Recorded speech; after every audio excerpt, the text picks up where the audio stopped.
What are you doing? বছর 7 আগে রাস্তার পাশে মায়ের মরদেহের পাশ থেকে ছোট্ট কাঠবিড়ালি ছানা উদ্ধার করেন মার্ক লঙ্গো। গাড়ি দুর্ঘটনায় মারা যায় কাঠবিড়ালিটির মা। পরম মমতায় ছানাটিকে বাড়ি নিয়ে আসেন মার্ক, নাম দেন পিনাট। অনেকবার প্রকৃতিতে অবমুক্ত করার চেষ্টাও করেন, তবে কাঠবিড়ালিটি প্রতিদিন সকালেই তার কাছে ফিরে আসে। বিষয়টি নজরে আসে নিউ ইয়র্ক অঙ্গরাজ্যের পরিবেশ সংরক্ষণ বিভাগের।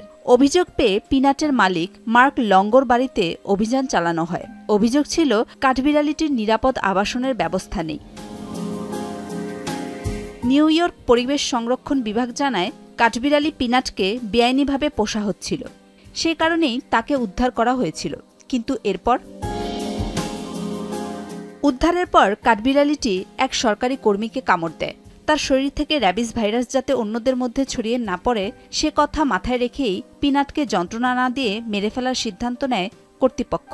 একই অভিযানে মার্ক লঙ্গোর বাড়ি থেকে ফ্রেড নামে একটি রেকুনও আটক করা হয়। এই প্রাণীটিকেও একইভাবে মেরে ফেলা হয়েছে। নেটিজেনদের একটি বড় অংশ একে খুন বলেছেন।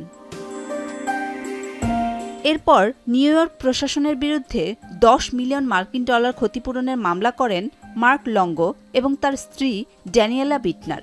চলতি বছরের 27 জুন স্থানীয় ও রাজ্য সরকারের 36 জনের বিরুদ্ধে আলাদা আরেকটি মামলা করেন।